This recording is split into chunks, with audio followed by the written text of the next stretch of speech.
भगवान कृष्ण ने पीपल के पत्ते पर अपना पांव क्यों रखा था? जब श्री कृष्ण के कहने पर घटोत्कच पुत्र बर्बरीक द्वारा छेदा गया पीपल के पेड़ का पत्ता, तब भगवान कृष्ण ने पीपल के पत्ते पर अपना पांव क्यों रखा था? दोस्तों, महाभारत का युद्ध आरंभ होने वाला था और भगवान श्री कृष्ण युद्ध में पांडवों के साथ थे, जिससे यह निश्चित जान पड़ रहा था कि कौरव सेना भले ही अधिक शक्तिशाली है, लेकिन जीत पांडवों की ही होगी। ऐसे समय में भीम का पौत्र और घटोत्कच का पुत्र बर्बरीक ने अपनी माता को वचन दिया कि युद्ध में जो पक्ष कमजोर होगा वह उनकी ओर से लड़ेगा। इसके लिए बर्बरीक ने महादेव को प्रसन्न करके उनसे 3 अजेय बाण प्राप्त किए थे। परंतु भगवान श्री कृष्ण को जब बर्बरीक की योजना का पता चला, तब वे ब्राह्मण का वेश धारण करके बर्बरीक के मार्ग में आ गए।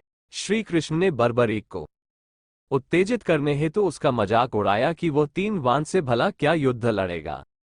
दोस्तों, कृष्ण की बातों को सुनकर बर्बरीक ने कहा कि उसके पास अजेय बाण है और वो एक बाण से ही पूरी शत्रु सेना का अंत कर सकता है तथा सेना का अंत करने के बाद उसका बाण वापस अपने स्थान पर लौट आएगा। इस पर श्री कृष्ण ने कहा कि हम जिस पीपल के वृक्ष के नीचे खड़े हैं, अगर अपने बाण से उसके सभी पत्तों को छेद कर दो तो मैं मान जाऊंगा कि तुम एक बाण से युद्ध का परिणाम बदल सकते हो। इस पर बर्बरीक ने चुनौती स्वीकार करके भगवान का स्मरण किया और बाण चला दिया, जिससे पेड़ पर लगे पत्तों के अलावा नीचे गिरे पत्तों में भी छेद हो गया। इसके बाद वो दिव्य बाण भगवान श्री कृष्ण के पैरों के चारों ओर घूमने लगा, क्योंकि एक पत्ता भगवान ने अपने पैरों के नीचे दबाकर रखा था। भगवान श्री कृष्ण जानते थे कि धर्मरक्षा के लिए इस युद्ध में विजय पांडवों की होनी चाहिए और माता को दिए वचन के अनुसार अगर बर्बरीक कौरवों की ओर से लड़ेगा तो अधर्म की जीत हो जाएगी।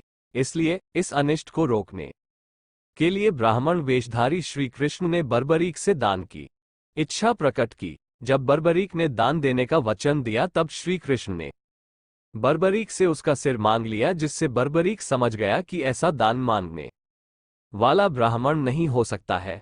और बर्बरीक ने ब्राह्मण से वास्तविक परिचय मांगा और श्री कृष्ण ने उन्हें बताया कि वो कृष्ण है। सच जानने के बाद भी बर्बरीक ने सिर देना स्वीकार कर लिया, लेकिन एक शर्त रखी कि वो उनके विराट रूप को देखना चाहता है तथा महाभारत युद्ध को शुरू से लेकर अंत तक देखने की इच्छा रखता है। भगवान ने बर्बरीक की इच्छा पूरी करते हुए सुदर्शन चक्र से बर्बरीक का सिर काटकर सिर पर अमृत का छिड़काव कर दिया और एक पहाड़ी के ऊंचे टीले पर रख दिया, जहां से बर्बरीक के सिर में पूरा युद्ध देखा।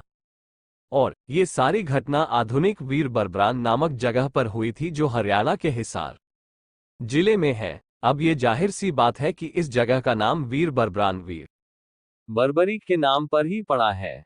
आश्चर्य तो इस बात का है कि अपने महाभारत काल की गवाही देते हुए वो पीपल का पेड़ आज भी मौजूद है, जिसे वीर बर्बरीक ने श्री कृष्ण भगवान के कहने पर अपने बाणों से छेदन किया था और आज भी इन पत्तों में छेद है। साथ ही सबसे बड़ी बात तो ये है कि जब इस पेड़ के नए पत्ते भी निकलते हैं तो उनमें भी छेद होता है। सिर्फ इतना ही नहीं, बल्कि इसके बीज से उत्पन्न नए पेड़ के भी पत्तों में छेद होता है।